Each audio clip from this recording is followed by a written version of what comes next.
Assalamualaikum warahmatullahi wabarakatuh. Bismillahirrahmanirrahim. Alhamdulillahi rabbil alamin. Lahul hamdu wa lahul fadlu wa lahus tsana'ul hasan. Asyhadu an la ilaha illallah wahdahu la syarika lah. Wa asyhadu anna sayyidana Muhammadan abduhu wa rasuluh. Allahumma salli ala sayyidina Muhammadin tibbil qulubi wa dawaiha wa afiyatil abdani wa shifaiha wa nuril absari wa diyaiha wa qutil arwahi wa ghidhaiha wa ala alihi wa sahbihi wa barik wa sallim, amma ba'du. Saudara-saudara kaum muslimin dimanapun Anda berada, pada kali ini kajian kita seputar gelar Habib dan nasab kaum Sadah Alawiyin alaihimussalam. Mengapa saya membahas masalah ini? Karena banyak permintaan agar saya membahas masalah gelar Habib ini dan nasab kaum Sadah Alawiyin. Jadi begitu. Jadi artinya ini menjawab beberapa pertanyaan. Pertanyaan pertama, ada pertanyaan, apakah gelar Habib itu Islami, gelar yang Islami? Jawabannya, gelar Habib itu jelas gelar yang Islami, sama dengan gelar Kiai, Agus, Lora, Ajengan, Buya, Abu, Tuan Guru, dan lain-lain. Jadi gelar ini sangat Islami. Mengapa ini gelar Islami? Karena gelar tersebut memang tradisi yang berlaku di kalangan umat Islam, bukan di kalangan lain. Itu memang gelar yang menjadi tradisi dalam Islam. Dasarnya mana kalau itu Islami? Di dalam Al-Quran Allah subhanahu wa ta'ala berfirman, khudhil afwa wa'mur bil urfi wa a'rid anil jahilin. Al-A'raf ayat 199. Jadilah engkau pemaaf dan suruhlah orang mengerjakan uruf. Uruf itu artinya tradisi yang baik, serta berpalinglah daripada orang-orang yang bodoh. Ini Al-Quran surah Al-A'raf ayat 199. Jadi di dalam ayat ini ada perintah dari Allah kepada baginda Rasulullah SAW agar menyuruh umatnya mengerjakan tradisi yang baik. Tradisi itu artinya ya kebiasaan yang sudah berlangsung. Nah, ketika membicarakan ayat ini, Al-Imam Asy-Sya'rani radhiyallahu an berkata, Imam Asy-Sya'rani ini ulama terkemuka ya di kalangan ulama Syafi'iyah dan kalangan Sufi. Beliau punya kitab terkenal namanya Al-Mizan Al-Kubra. Juga punya kitab At-Tabaqat Al-Kubra dan kitab-kitab lain dalam tasawuf yang berlaku di kalangan para kiai, guru-guru kita. Nah, Imam Asy-Sya'rani dalam kitabnya Tanbihul Mughtarrin Awakhir al-Qarnil Ashir ala ma khalafu fihi salafahum at-tahir, beliau mengatakan, wa min akhlaqihim ayis salafis salih radhiyallahu anhum tawaqqufuhum an kulli fi'lin aw qawlin hatta ya'rifu mizanahu 'alal kitab was sunnah awil 'urfi li'anna al-'urfa min jumlatis syari'ah. Qala Allah ta'ala khudhil 'afwa wa'mur bil 'urfi wa a'rid 'anil jahilin. Ini dari kitab beliau Tanbihul Mughtarrin halaman 22. Artinya kurang lebih begini. Di antara budi pekerti kaum salaf yang soleh radhiyallahu anhum ulama salaf yang soleh ya, adalah berhentinya mereka dari setiap perbuatan atau ucapan. Artinya mereka gak melakukan sesuatu, gak mengucapkan sesuatu sampai mengetahui pertimbangannya menurut Al-Quran dan hadis. Itu menurut Al-Quran bagaimana, menurut hadis bagaimana. Kalau gak ada, atau tradisi, menurut tradisi bagaimana. Nah, mengapa tradisi menjadi pertimbangan? Tadi dikatakan li'annal 'urfa min jumlati syariah. Karena tradisi termasuk bagian dari syariah. Dasarnya mana tradisi termasuk bagian dari syariah? Allah Subhanahu wa ta'ala berfirman dalam Al-Qur'an, "Khudhil 'afwa wa'mur bil 'urfi wa a'rid 'anil jahilin." Jadilah engkau pemaaf dan suruhlah orang mengerjakan uruf, tradisi yang baik, serta berpalinglah daripada orang-orang yang bodoh. Nah, ini tradisi. Artinya panggilan Habib itu tradisi, memang tradisi. Karena sudah menjadi tradisi, berarti menjadi bagian dari syariah, dari Islam. Sama dengan panggilan kiai, panggilan Gus ya bagi anaknya kiai atau lora di daerah Madura. Kalau di Aceh, kiai dipanggil Abu, kalau anaknya dipanggil Abi. Atau misalnya kalau di Sumatera Barat, di Riau dipanggil Buya, kalau di Medan dipanggil Mu'alim, kalau di Indonesia Timur seperti di Sulawesi, di Nusa Tenggara Barat, di Kalimantan Selatan dipanggil Tuan Guru. Itu tradisi yang sangat Islami. Jadi begitu. Nah, di negeri Hadramaut Yaman, gelar Habib ini biasanya disematkan kepada mereka yang memiliki hubungan nasab dengan Sayyid Alwi bin Ubaidillah bin Ahmad bin Isa al-Muhajir ilallah alaihimussalam. Jadi keturunan Sayyid Alwi bin Ubaidillah.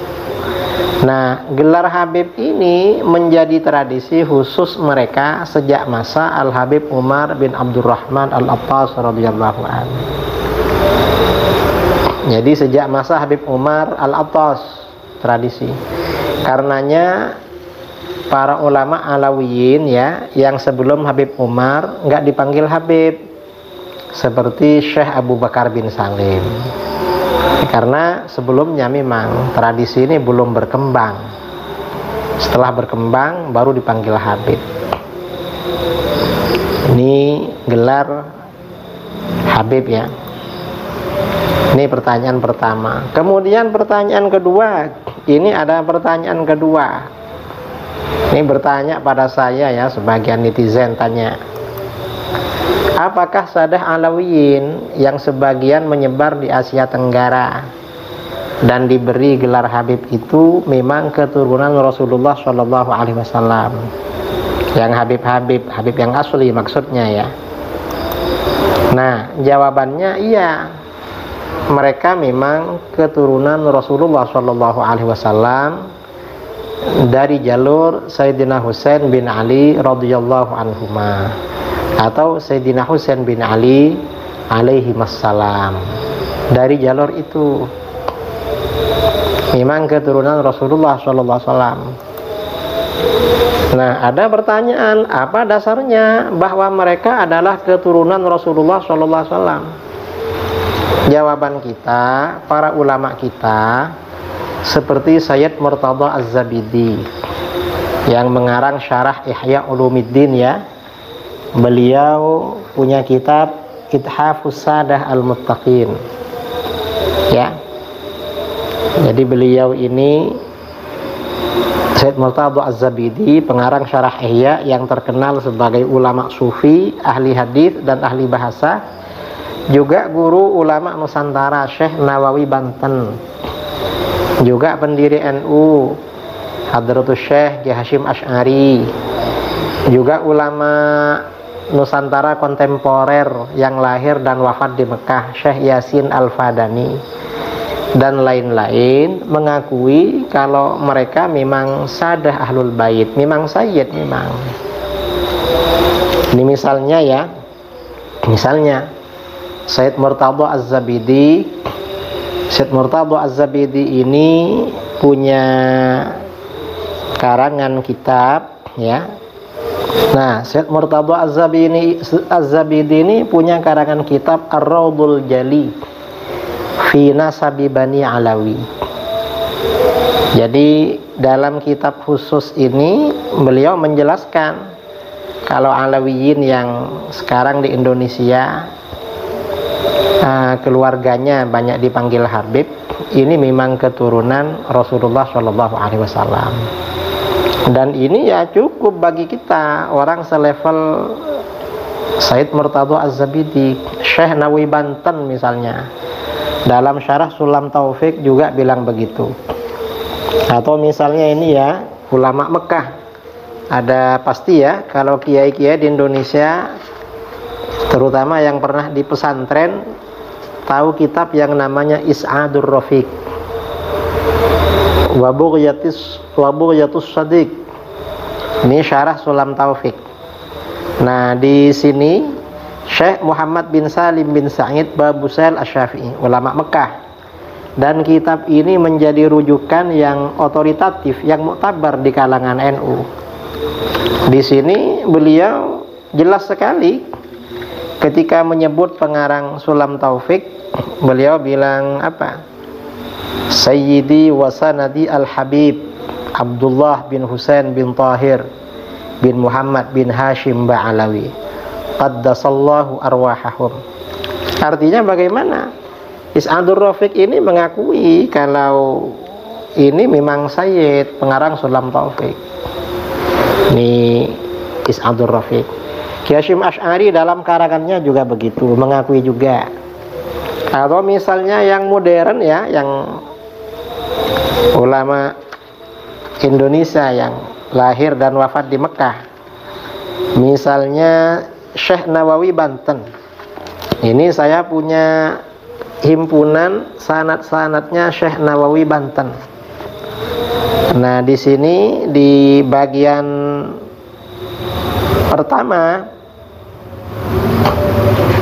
ketika menjelaskan sanad Sahih Bukhari, Syekh Nawawi Banten ini menjelaskan sanadnya, kata beliau, akhbarana al-allam al-muhaddits al-faqih al-mu'ammar Syekh Umar bin Abi Bakar Bajunaid al-Kindi al-Makki. Kemudian Anis Sayyid Ahmad bin Zaini Dahlan wa huwa an syaikhaihi al-mufti as-Sayyid Muhammad bin Husain al-Habsyi al-Makki asy-Syafi'i. Jadi Sayyid Ahmad bin Zaini Dahlan ini berguru kepada Sayyid Muhammad bin Husain al-Habsyi.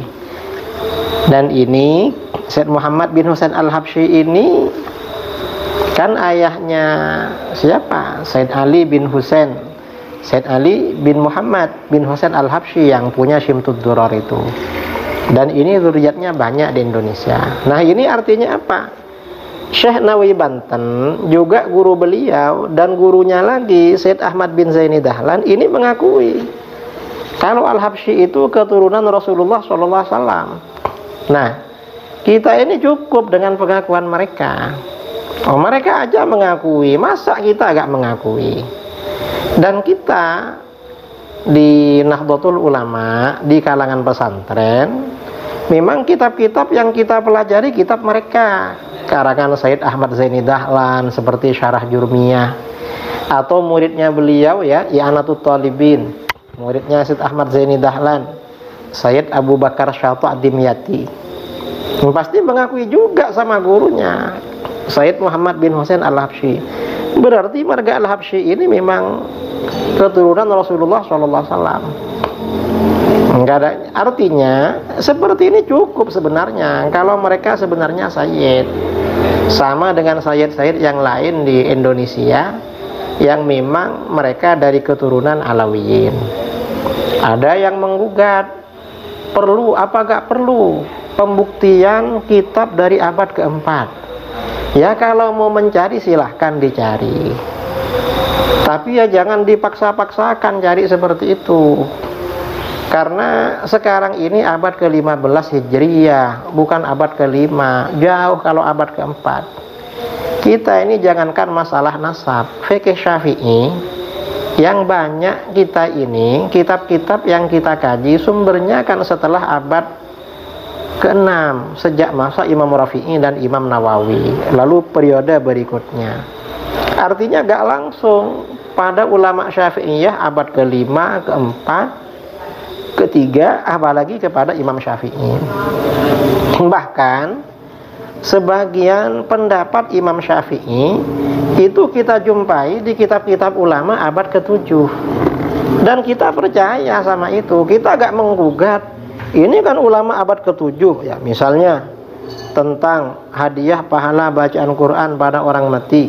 Imam Syafi'i mengatakan tidak sampai. Yang bercerita siapa? Ibnu Katsir dalam tafsirnya.